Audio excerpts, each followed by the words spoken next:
Assalamualaikum warahmatullahi wabarakatuh. Hai Sobat Arkas semuanya, semoga kita semua selalu diberikan kesehatan dan juga kelancaran dalam menjalankan berbagai aktivitas. Pada video kali ini, kita akan membahas 6 hal penting tentang BOSP tahun 2024. Tonton video ini sampai selesai, tetap di Rasa Risali.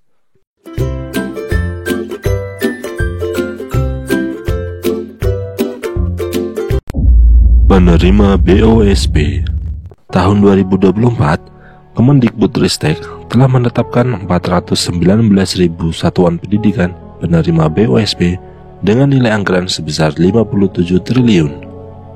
Jenis bantuan yang diberikan dibagi menjadi 3 jenis, yaitu BOS, BOP PAUD, dan BOP Kesetaraan.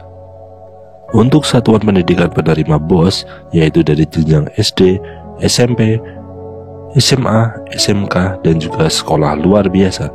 Dana BOS yang dimaksud yaitu dana BOS reguler dan dana BOS kinerja. Kemudian dana BOP PAUD diberikan kepada satuan pendidikan yang menyelenggarakan layanan PAUD, yaitu taman kanak-kanak, kelompok bermain, taman penitipan anak, satuan PAUD sejenis, sanggar kegiatan belajar, dan pusat kegiatan belajar masyarakat. Dana BOP PAUD yang dimaksud yaitu BOP PAUD reguler dan BOP PAUD kinerja. Kemudian untuk penerima BOP Kesetaraan, yaitu sanggar kegiatan belajar dan juga pusat kegiatan belajar masyarakat, di mana terdapat syarat baru, yaitu batas usia peserta didik antara 7 sampai dengan 25 tahun, serta memiliki NISN pada Satuan Pendidikan Kesetaraan. Penyaluran BOSP tahun 2024 ini terjadi rekor dalam penyaluran BOSP, di mana penyaluran tahap 1 tahun 2024 terjadi di awal tahun pada bulan Januari. Penyaluran ini merupakan yang tercepat sepanjang sejarah penyaluran. Bahkan pada bulan Januari, penyaluran BOSP kepada satuan pendidikan ditarget sampai dengan 96% dari satuan pendidikan yang ada di Indonesia. Sedangkan untuk penyaluran tahap kedua, paling cepat akan terlaksana pada bulan Juli tahun 2024. Syarat penyaluran. Pada penyaluran tahap 1 tahun 2024, syarat penyaluran yang dibutuhkan hanyalah laporan realisasi penggunaan dana BOSP tahun 2023.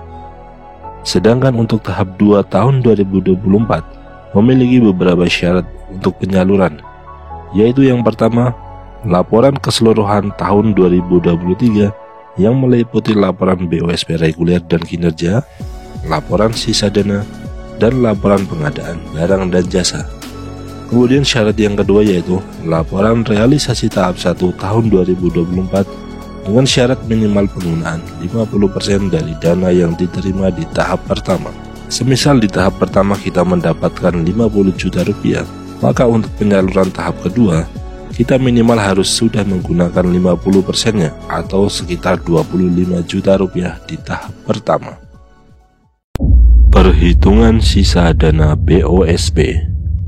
Pada tahap 1 tahun 2024, penyaluran belum memperhatikan sisa dana tahun 2023, sehingga dana BOSP yang diterima satuan pendidikan akan utuh sebagaimana mestinya.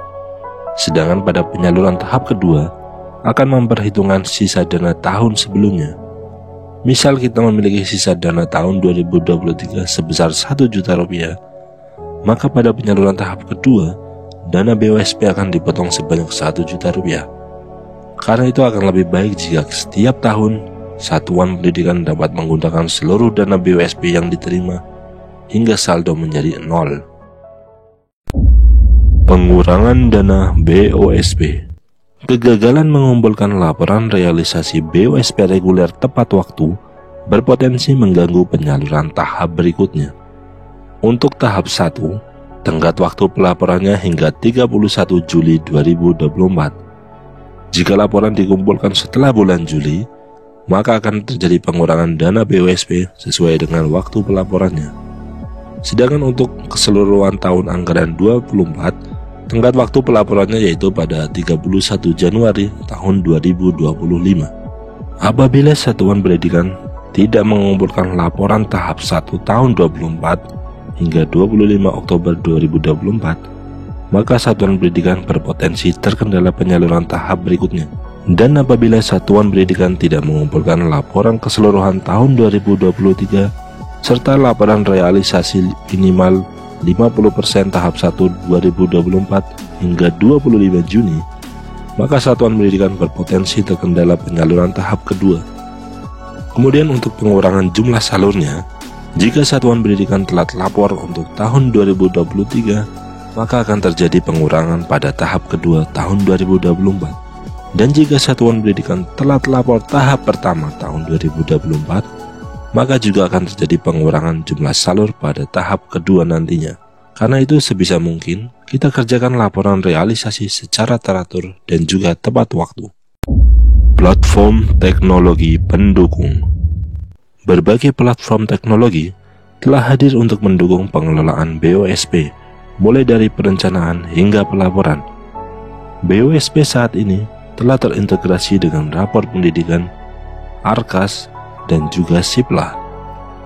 Mari kita manfaatkan berbagai platform yang ada untuk menunjang pengelolaan satuan pendidikan.